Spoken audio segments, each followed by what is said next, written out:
एक आत्मविश्वासी महिला वह महिला है जो वास्तव में अपने मूल्य को मानती है और अपनी शक्तियों को अपने बल के रूप में जानती है। नमस्कार, मैं हूं आपके साथ में भूपेंद्र सिंह और अब रिपब्लिक सागर मीडिया का एक धमाकेदार कार्यक्रम देख रहे हैं। सागर शहर में नगर निकाय महापौर पद के लिए महिला सीट को अनारक्षित किया गया है, यानी कि इस चुनाव में हर वर्ग की महिलाएं अब चुनाव लड़ सकती हैं और सन 2000 के बाद से जनता ही महापौर को चुनती हुई आई है और अब 20 साल में सागर में ऐसा पहली बार होगा कि जब महापौर पद के लिए महिला सीट को अनारक्षित किया गया है।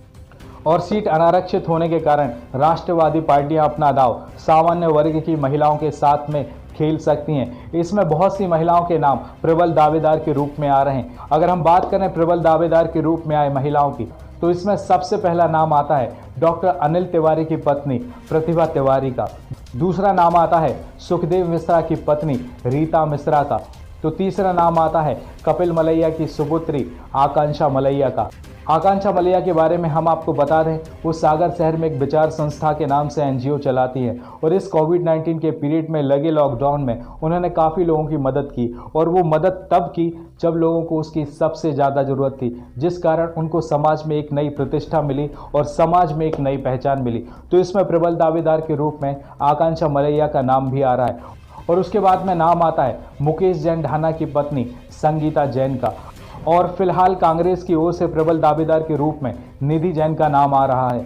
अगेन आई रिमेंबर दैट कि राजनीति में साम दाम दंड भेद सब अपनाया जाता है और जरूरत पड़े तो दुश्मनों को दोस्त और दोस्तों को दुश्मन बनाया जाता है। सागर के नगर निकाय महापौर के पद की सीट अनारक्षित है और ऐसा नहीं कि राष्ट्रवादी पार्टियां सिर्फ सामान्य वर्ग की महिलाओं के साथ ही दांव खेल सकती हैं, वह ओबीसी की महिलाओं के साथ में भी दांव खेल सकती हैं और उसमें भी एक प्रबल दावेदार का नाम आ रहा है और उसमें नाम आ रहा है भारतीय जनता पार्टी के नेता वीरेंद्र पटेल की धर्मपत्नी पूनम पटेल का।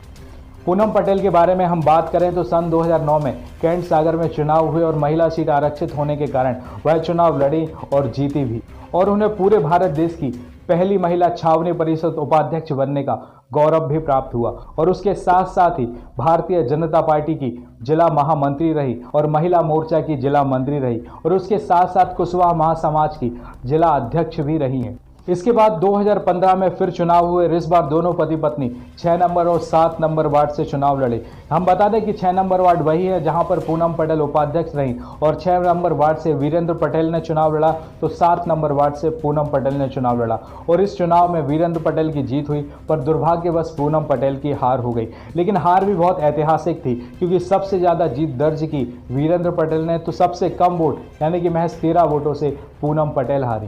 हम आपको बता दें कि भारतीय जनता पार्टी के नेता वीरेंद्र पटेल चुनावी गतिविधियों में ज्यादा एक्टिव रहते हैं। जिस प्रकार मध्य प्रदेश में 28 खाली विधानसभा सीटों पर उपचुनाव हुए थे, उन्हीं में से सागर शहर की सुर्खी विधानसभा क्षेत्र भी थी जो काफी उस समय सुर्खियों में बनी हुई थी और उस सुर्खी विधानसभा क्षेत्र के उपचुनाव में इन्होंने जबरदस्त जनसंपर्क किया और बूथ कैंपेनिंग की, जिसका काफी पॉजिटिव रिस्पॉन्स मिला। इससे हम कह सकते हैं कि वो अपनी धर्मपत्नी को नगर निकाय के महापौर का टिकट दिलाने के लिए सर से लेकर एड़ी तक का जोड़ लगा सकते हैं। फिलहाल वीरेंद्र पटेल से हमारे टेलीफोन पर चर्चा हुई थी, लेकिन चर्चा में उन्होंने ऐसा कोई इंटरेस्ट नहीं दिखाया कि नगर निकाय के महापौर पद के लिए वो अपनी पत्नी को प्रबल दावेदार के रूप में खड़ा करेंगे या नहीं, ये तो वक्त ही बताएगा। इस पद को पाने के लिए बड़ी बड़ी चुनौती, कठिन परिश्रम और संघर्ष जरूर रहता है, लेकिन धीरे धीरे स्थितियां सामान्य होने लगती हैं। हमारे देश के पूर्व राष्ट्रपति एपीजे अब्दुल कलाम ने कहा है कि महिलाएं हारती नहीं, उन्हें हराया जाता है और जनता क्या कहेगी यह कहकर डराया जाता है। और हमारे शहर में ऐसी बहुत सी महिलाएं हैं जिसमें कुशल नेतृत्व की क्षमता है और हमारे सागर शहर की महिलाओं ने अपनी लीडरशिप विधानसभा का चुनाव जीतकर विधायक रहते हुए दिखाया, तो किसी ने नगर निकाय का चुनाव जीतकर महापौर रहते हुए दिखाया। अब आगे की रिपोर्ट में आप देखेंगे कि सन 1983 में कौन कौन महापौर रहा और उनका कार्यकाल कब से कब तक रहा और कौन सा महापौर पार्षदों के द्वारा चुना गया और कौन सा महापौर जनता के द्वारा चुना गया। तो देखिए इस खास रिपोर्ट को सिर्फ रिपब्लिक सागर मीडिया के साथ।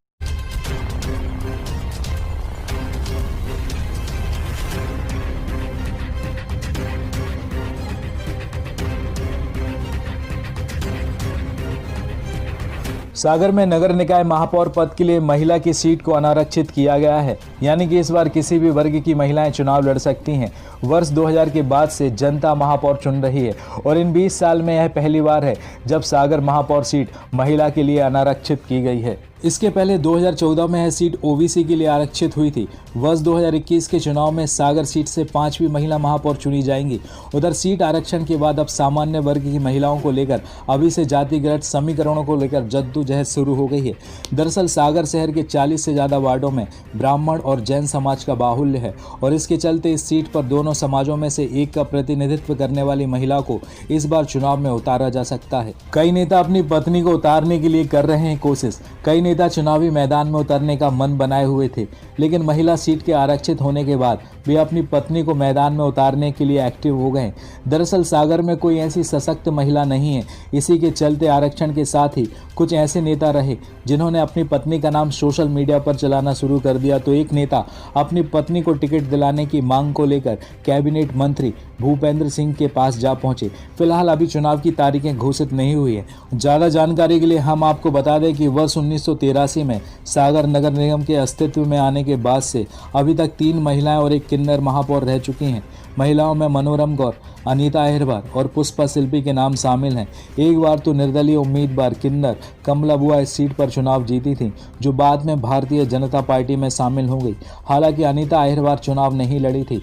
दरअसल वे किन्नर बुआ के कार्यकाल में लगी जाति प्रमाण पत्र की आपत्ति के कारण उन्हें शासन से वोटिंग प्रतिशत के हिसाब से महापौर बना दिया गया था। इसके बाद उपचुनाव में पुष्पा शिल्पी चुनाव जीती थी। अब हम सागर नगर निगम का वह इतिहास बताने के लिए जा रहे हैं जहां पर सभी पर महापौर पार्षदों के द्वारा चुने गए थे। नवीन कुमार जैन वर्ष 1983 से लेकर 1984 तक, हुकुम चंद्र चौधरी सन 1984 से लेकर 1985 तक, उत्तम चंद खटिक सन 1985 से लेकर 1987 तक, लोकमान खटिक वर्ष 1995 से लेकर 1997 तक, राजा राम अहिरवार वर्ष 1997 से लेकर 1998 तक और लोकमान खटिक वर्ष 1998 से लेकर सन 2000 तक। अब हम उन सभी महापौरों के नाम बताते हैं जो सीधे जनता के द्वारा चुने गए थे। मनोरमा गौर वर्ष 2000 से लेकर 2005 तक, प्रदीप लारिया वर्ष 2005 से लेकर 2010 तक, किन्नर कमला बुआ वर्ष 2010 से लेकर 2011 तक, अनीता अहिरवार वर्ष 2012 से लेकर 2014 तक, पुष्पा शिल्पी वर्ष 2014 से लेकर 31 दिसंबर 2014 तक, अभय दरे वर्ष 2015 से लेकर 2020 तक। नगरीय विकास एवं आवास विभाग द्वारा नवगठित नगरीय निकायों में समस्त शक्तियों और कर्तव्यों के निर्वहन के लिए प्रशासक नियुक्त करने को लेकर कलेक्टर को अधिकृत किया है। प्रशासकों की नियुक्ति आम निर्वाचन और नवीन परिषद द्वारा कार्यभार ग्रहण करने तक के लिए की गई है। इसमें सागर जिले की बिलहरा और सुर्खी परिषद शामिल है। ब्यूरो रिपोर्ट, रिपब्लिक सागर मीडिया।